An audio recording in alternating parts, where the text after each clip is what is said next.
Were you also afraid of the dark when you were younger? Have you ever looked under your bed to check if there really was a monster hiding there? The unknown makes your mind play tricks on you, doesn't it? Despite the stories of the boogeyman varying from cultures and households, they've haunted us through many generations and will continue to do so. But what if a version existed that had been buried in folklore, which changes the narrative entirely? So tonight, I'm going to tell you a story about the boogeyman, one you've never heard before. Maybe there was a monster outside the bedroom window, waiting for the light to turn off. But what if the boogeyman was never waiting for the so-called misbehaved kid? What if the boogeyman was there for the grown-ups?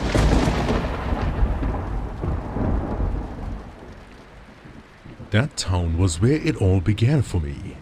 I was 15 at the time, one of the older kids in the town. My parents had passed on, but I had a saving grace, which was my grandmother. The rest of the kids were not so fortunate. They lived in the orphanage at the end of the town towards the hill, which we common folk did not venture to. You could say we lived in a ghost town, or at least it felt like it. Flickering streetlights that were never repaired, peeling paint that nobody ever bothered to scrape, rusted playground swings that creaked in the wind, which wasn't strong enough to justify the sound.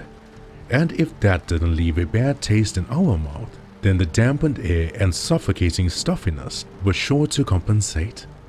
Those of us who tried to do better to fix things that were broken, well, it would all be in vain and revert to its ruin the very next week. My gran used to tell me on how baffling it was that our town, of all places, had met such a fate.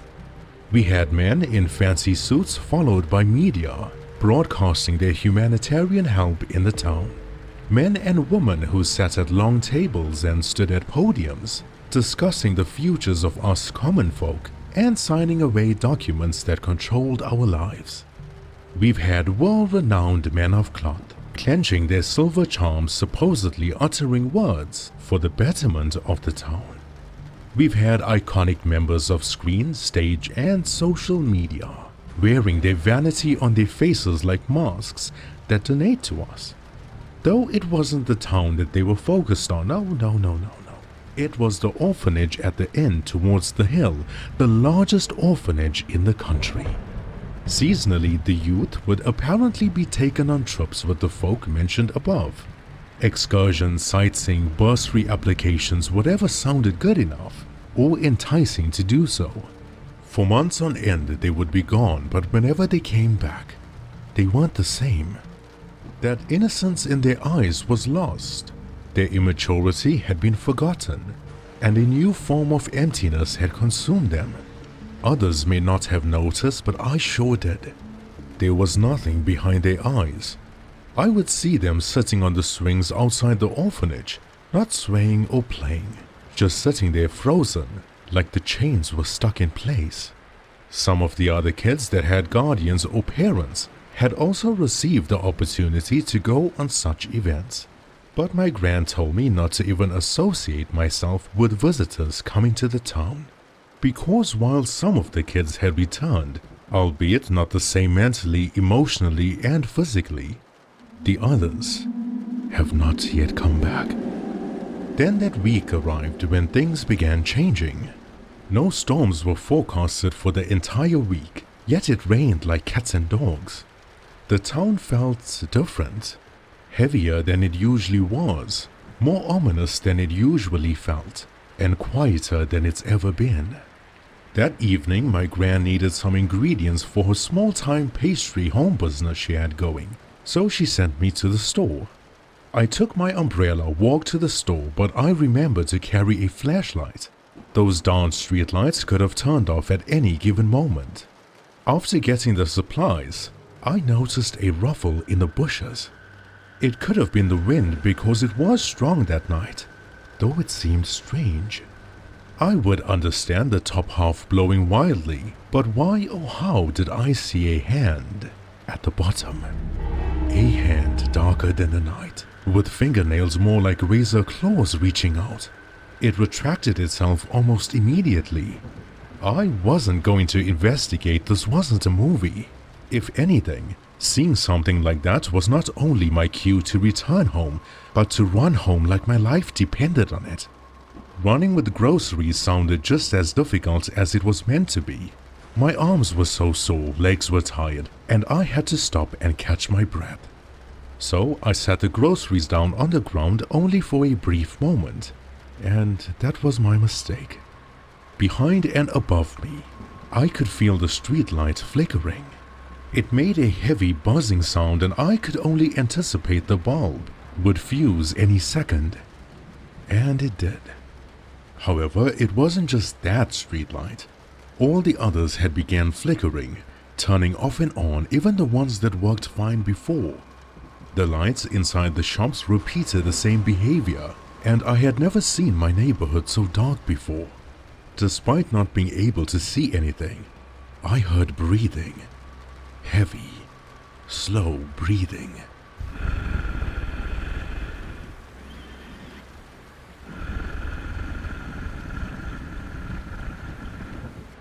Towards the exhale, it sounded like a throat vibrating with how deep it was. As I fumbled through one of my grocery bags I left my flashlight in, I caught a whiff of a smell that almost knocked me off my feet. A strange metallic blood-like smell. But then, the light came on, flickering rapidly, and I saw a monster standing in front of me. It was tall, 8 feet at most, with long hair and a shadowy sludge that seemed to engulf its entire body. Hair that looked like thin, long, wriggly worms. It had glowing red eyes that poked through the hair covering its face, and that was the only thing that I could decipher.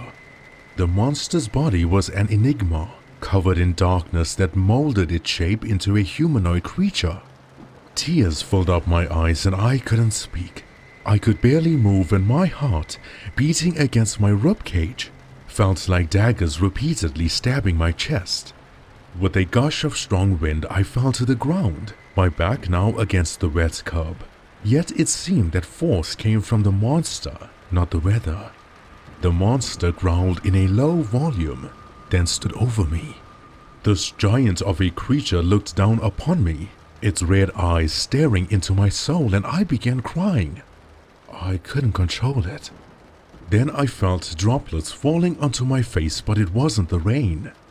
It was blood.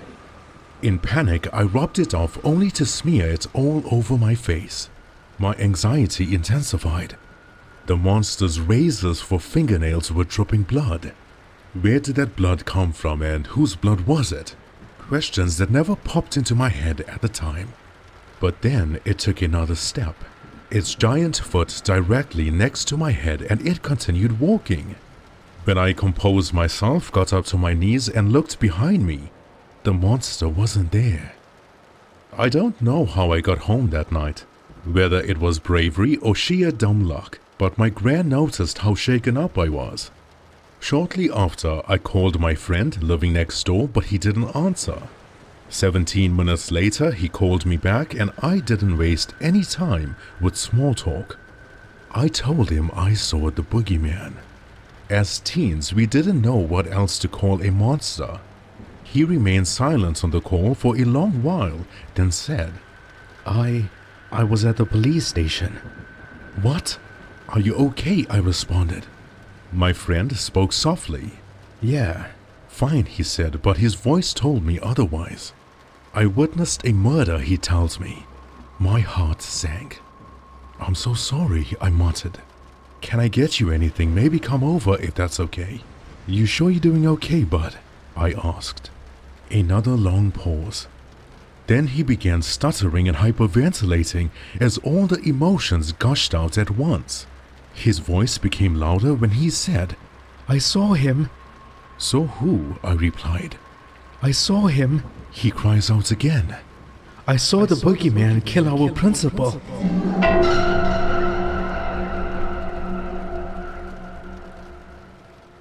Now I had known whose blood had dripped on my face that night.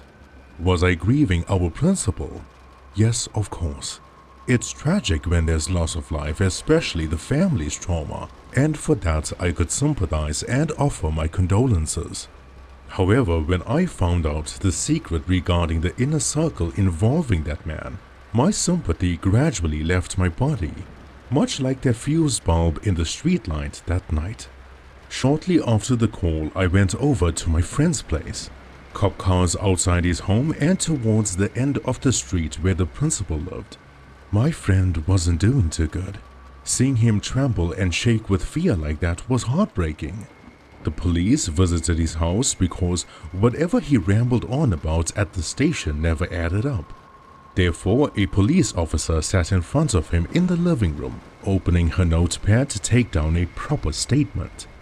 But there wasn't anything to write down. To my surprise, as well as everyone else's in the room, my friend said I didn't see who did it or know of what happened. I frowned. What game was he playing at here? I could see his parents were just as confused as the police officer. My friend then read the room and gave a vague statement, not really something helpful. When the police officer spoke to his parents, that's when I pulled him aside and went to his room. Why didn't you tell them? I had asked. And he says to me the same reason that you didn't tell anyone but me what you saw that night. Then it clicked in my head. That suffocating feeling we had in that town didn't just rise up one day and smother us. Forget the way things looked or how quiet it was. There was a reason why we lost hope. Since we were much younger, maybe 10 or 12, whenever we witnessed something, the higher-ups and the important grown-ups in the town would always tell us one thing. If you say anything, the boogeyman will come for you. Looking back, I realized how foolish that was, but we were kids, we didn't know any better. When our classmates disappeared, we obviously knew something bad was going on. Yes, we had questions, but we didn't understand. So in this case, my friend's silence to the police officer and my reluctance to report what I saw stemmed from childhood fear for our safety and the protection of our loved ones. But he told me what happened. His mom visited a family friend that night. He wasn't doing too well, so he opted to sit and wait in the car. And it just so happened that the principal's house was a few houses away from where they parked. My friend saw him through the window talking to someone on the telephone. His room was situated towards the side of the house, covered in darkness from the lack of an outside light. But the lampshade inside the room was on and the window was misted up a bit. That's when the boogeyman showed up. The monster never took shape like an entity or a ghost-like figure, rather looked like the darkness had kept him hidden all this time and he just emerged from it. Whether the monster crawled, floated or walked, he couldn't tell. Only that an 8-foot-tall creature with long hair that looked like lifeless worms had been covering his face completely. However, its red eyes were bright enough to poke through the hair. The monster was so dark that it competed with the night. Without the glistening worm-like hair, one would easily mistake the boogeyman for a shadow with eyes. It didn't creep up behind the window, it wasn't discreet or needed to be quiet. Just straight up approached it.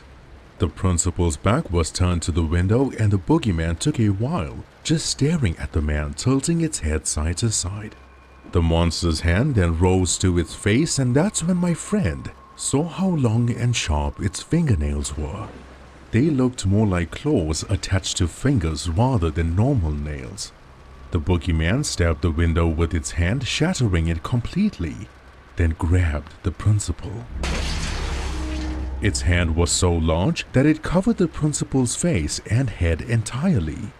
The principal screamed, but it wasn't loud or distinctive enough to travel and find help. His head was getting crushed by the grip the boogeyman had on it. The boogeyman then lifted the man in the air while holding his head, his legs swaying and flailing underneath, then proceeded to bash the man against the brick wall of the house. Not once, not twice, but as many times as it took for the principal to not have a face left. Then the monster grabbed the body by the leg, grunted, and flung him behind. Where to, my friend couldn't tell, but it was obviously a great distance away since the police found the man's body on the main street behind where we lived. The boogeyman then walked away from the house, making his way to the street we lived on. He stood under a rapidly flickering streetlight while locking his eyes to my friend's fearful ones. Though the monster didn't approach him, just continued walking away into the night like nothing happened. So I guess that's when my encounter with the boogeyman took place moments after. My friend had asked me if I thought all of that was a coincidence. The sudden storm, the rain that didn't seem to stop, the thunder that felt more like it summoned something rather than just echoing through the sky. But I remained silent as I looked out the window. From reading Folklore, I remembered a phenomenon called the night storms or death storms that lasted for 3 days straight. Usually, an entity is called upon the land to harvest those whose time was up. However, that was only the first night we had those storms, and our principal was not the only victim. As we stared out the window with a troubling feeling consuming our souls, we had no idea that another victim was devoured in the woods that night by the boogeyman. Next morning, we had gotten word that school would be closed until further notice. A woman's body was found in the woods dangling off a branch on the tallest tree, a woman that we knew to be the school secretary. The police officer who we met before was at the scene. Now you've got to remember that this was a small town, which meant word got around easily. They only found half of the woman's body from the waist down. The top half was nowhere in sight. Not just by a lazy deduction, mind you, they searched for her remains for over 7 hours and found nothing. Whatever was responsible could only be assumed to have devoured the rest of her remains. However, the woman's teeth, hair, and fingernails were left behind or either spat out, remains that were enough to identify her. In her pocket was an empty vial or cylindrical container labeled #274. However, what frightened and baffled us the most were the heaps of admin documents left and scattered on the ground, covered in blood. There were complaints on those pages, complaints made by students who have sadly passed away, documentation of reports and allegations against our principal for doing unspeakable things to them. He had special classes, extra lessons for only the younger girls in the school. These extra lessons were one-on-one private sessions behind a closed door. Those girls would leave his house at night, either picked up by their parents or guardians, but they were never the same since. They would say they got hurt falling down the stairs. The blue and purple marks on their wrists were either from kettle or stove burns. They couldn't speak up, you see. He would make sure they failed or were expelled if they did so. More so, if they did talk, the boogeyman, as we were constantly reminded of, would come for them. When some parents found out what had been going on, they reported the incident to the police commissioner, the school governing body, as well as laid a formal complaint to the principal himself. These documents were then buried by the secretary. Why, you may ask? Well, they found large amounts of money being paid to her, cash transactions only, that wasn't part of her salary. The principal had been rewarding her silence and her cover-ups on the matter. Although it wasn't just her that was paid off. The reason that matter wasn't escalated further were due to the contradictory reports made from other parents or guardians who said their daughters never experienced such bogus claims. And of course they did. But when one is paid a shitload of money to keep their mouth shut, they could convince you that water isn't wet. That was the issue in the town. Lies, secrecy, and corruption. Those who had a means to make a change were either bought off or chose not to. Question was, where did the principal get such large amounts of money from? There were also call logs and documentation found between the principal's secretary and orphanage staff visiting that place quite often. What for, no one knew. It was also evident the police officer who we met earlier was new to the job as the higher-ups didn't want her to investigate further. Nevertheless, school had been closed, and on top of that, a curfew had been implemented. The town had now experienced a new sense of fear blowing in the wind, terror that had been brought by the storm rather than washed away by it. Everyone wasn't allowed to leave their homes after dark, for a serial killer was on the loose, they said. It was interesting to see on how things would play out during this time, since our school kids would be safe and sound in our own homes. The only concern was the orphanage. This was around the time of year the black SUVs would enter our town at night, then visit the orphanage and take the kids on trips for the next few months. As usual, half of them wouldn't return, and those who did would be scarred for the rest of their lives. While the curfew restricted us from walking about, that didn't mean the boogeyman would sleep that night. When my gran and my friend's parents fell asleep, we signaled each other through the window to sneak out. We were terrified, of course, but we also remembered something. If the boogeyman was going to take us away or devour us, wouldn't he have done so already? What threat or hindrance could we possibly pose to a monster of that magnitude? Though it was weird, I was petrified of the boogeyman, but I felt safer than I have ever felt in that forsaken town since he showed up. With soaked raincoats and flashlights, we used the brick walls, tight corners, and alleyways to our advantage of discretion. It was at that moment we heard commotion in the alleyway, someone barely muttering a prayer. My friend said nope and turned around, but I chose to peek around the corner. The boogeyman had his monstrous hands on the priest's head, like he was grabbing a basketball. I saw the long nails dig into the man's skull as his back faced us, just the way my friend saw the monster attacking the principal that night. We could actually hear the claws crushing the cranium, puncturing the skull like it was made of plastic. Then the boogeyman lifted the man like he weighed nothing. With legs flailing and hands trying to fight off the monster's grip, my friend and I felt the collars and hoods of our raincoats being tugged on vigorously. It was the police officer from before.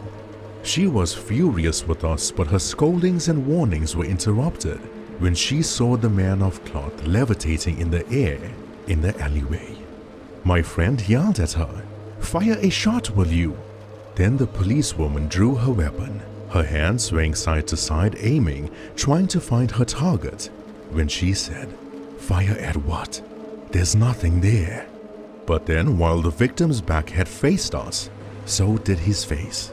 The boogeyman had snapped his neck 180 degrees. It didn't take much force or pressure after that, but his head popped like a burst watermelon. The police officer couldn't believe her eyes. And while my friend and I saw everything unfold with our widened eyes like saucers, we stood in absolute horror and disbelief. She couldn't see the monster. Nobody saw the monster when I had my encounter with him as well. Then it got me thinking, why couldn't the grown-ups see the boogeyman? Furthermore, what was a man of cloth despite the curfew doing in a dark alleyway at that time of night? As the monster looked at us again with its glowing red eyes, whether he walked backwards or floated, the boogeyman disappeared into the darkness of the night. Then the police officer ran towards the body of the man of cloth. She couldn't check his pulse because his head wasn't part of his body anymore, but she called it in. In his pocket, much like the secretary, were vials labeled with numbers. However, these vials weren't empty. They were filled to the brim with blood. Then the police officer looked at us sternly, her eyes filled with frustration but also worry. She said to us, "You two are going to tell me exactly what you saw, and don't you dare lie to me." For the first time in a long time, we spoke freely. We didn't hide anything, we didn't keep anything secret. And more importantly, we also shared the strange behavior we noticed of the kids in the orphanage for the past 6 months. If my theory was correct about the night storms or the death storms, which was turning out to be true, that would mean the boogeyman would remain summoned for one more night. Night 1 was the principal and the secretary. Night 2 was the man of cloth and whoever else we didn't know about. So, what was he going to do on night 3? His final night. The drastic steps taken by the policewoman that afternoon would later cost her her job in law enforcement, but till this day she doesn't regret it. We were all pretty shaken up, even the grown-ups. I remember looking out my window that morning, watching the dark and gloomy clouds smother the town as people passed by the crime scene. I saw the police officer with her cup of coffee, looking up at me through the window without saying anything. Her body language showed the weight of the town carried on her shoulders, and my eyes, I assumed to her, showed a broken boy that wished he could have done more. When all this had passed, she eventually told me what happened during that day because I wasn't present. She was told not to further investigate the orphanage. Those vials she found on the victims wasn't a coincidence. Those vials of blood, along with the numbered labels, would serve as the most crucial part of evidence in revealing what had been going on in that town. When she arrived at the orphanage, she wanted to catch them off guard. However, there were only 2 people in charge that were there. The director, overall authority of the orphanage, handled the finances, policies, and discipline standards. And the matron or house mother managed daily domestic life, supervised meals, hygiene, clothing, and sleeping arrangements. This member was the closest thing the orphans had to a mother. This member was the closest thing the orphans had to a mother. There's nothing wrong with your audio. I repeated that for a reason. Was it the largest orphanage in the country? Absolutely, but not the way you may think.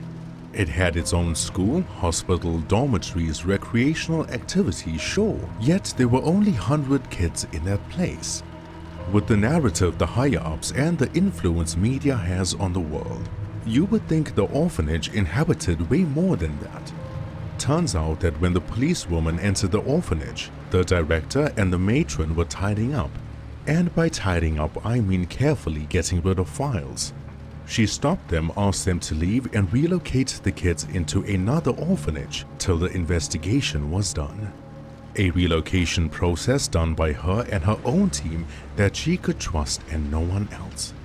However, she wanted to speak to a few of the kids before they left. This statement alone frightened the director. She pinpointed some of them, those who have returned from luxurious trips as the higher-ups mentioned, though what she learned that afternoon would traumatize her for the rest of her life. They were never taken on any such trips. The previous nights before they left, they felt a prick in the middle of their arm. When they woke up, they felt drained. Maybe it was a dream, they thought, but when they saw a needle mark on their arms where the pain was, they knew it wasn't. When they got into the SUVs, they were ecstatic to be able to see people they've seen on the telly and the big screen. Famous people that folk ran after, worshipped and praised. Then they would board flights on a private jet and be taken to an island. On that island, there were even more famous people with immense power in the world. Then they would have their pictures taken while unspeakable things happened. Some of them didn't survive, and those who came back, well, need I say more? Shortly after, the policewoman spoke to them. The kids were then relocated and the officer chose to remain in the orphanage. While she was alone inside that place, she received numerous calls from the head of the investigative department, knowing that she would soon be sacked, but she ignored them. As she opened cabinets, checked drawers, dormitories, etc., she felt a presence behind her. She felt heavy breathing behind her head, so much so that her hair began lifting. The policewoman didn't know the boogeyman was standing behind her the entire time. However, the monster had become impatient. It would be night soon and he needed the woman to leave. Throughout her exploration in the orphanage, the boogeyman would physically nudge her towards different rooms. Of course, to her, it was just an invisible force, a gust of wind changing her trajectory. He was helping her. Then she arrived at a safe in the matron's headquarters. The code for the safe was written on a piece of paper stuck at the top. How bizarre, why would anyone make that visible? However, the policewoman noticed the handwriting being awfully similar to the labels on the vial she found. She tried opening the safe following the code, but it didn't budge. But then, the boogeyman grabbed the woman's hand, gently carrying it towards the safe dial. The hair on her arms and behind her neck rose like pins. She found her hand to be moving on its own, rotating the safe dial until 3 clicks were heard each time. A combination totally different to the one stuck on the safe. When the safe opened, she saw the vials of blood, same labels and same format of numbers. The boogeyman then grabbed the officer's leg and dragged her to a cabinet.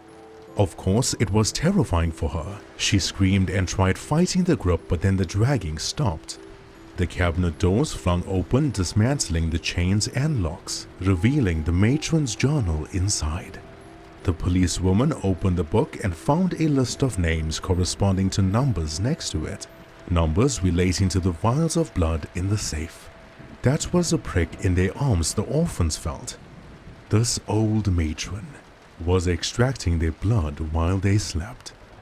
She would keep it in vials and distribute it to the higher-ups. Call logs from the principal, secretary, and the priest in the alleyway had the matron's contact on their phone as a last dial number before they died. The policewoman, in an urgent, panicked fashion, placed a few vials in her pocket and kept the file diary inside her buttoned shirt.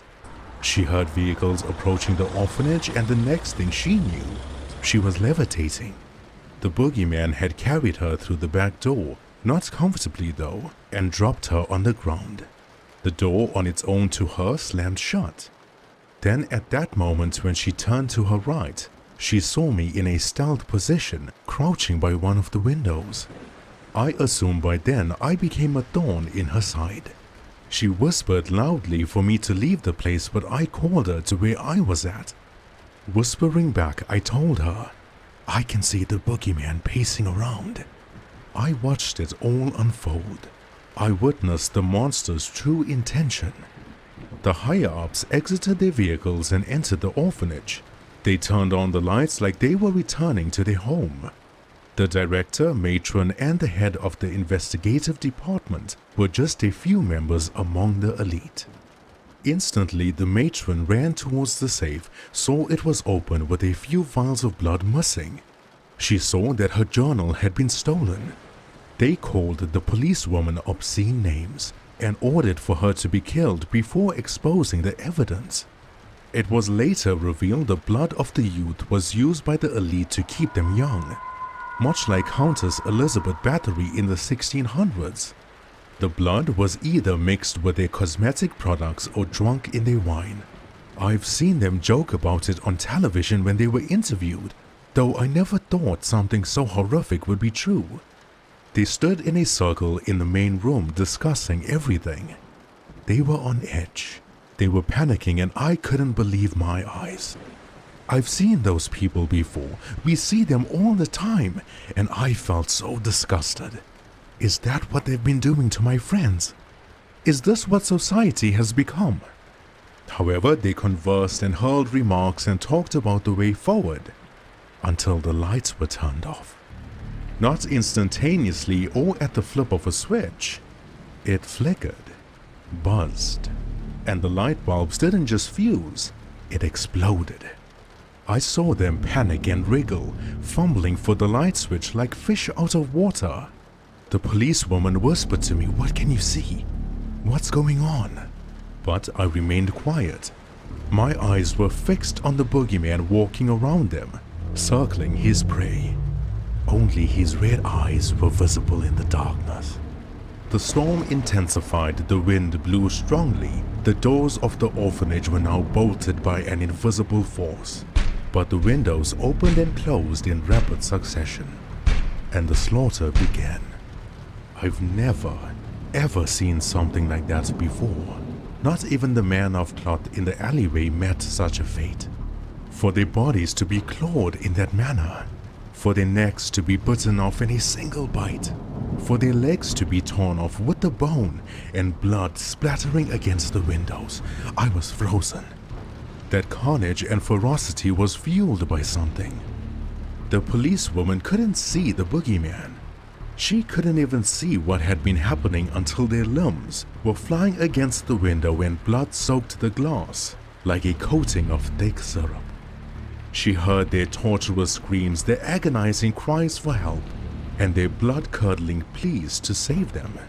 Their fancy suits, posh hairstyles, expensive jewelry, and smug looks on their faces seemed so meaningless. And then, silence.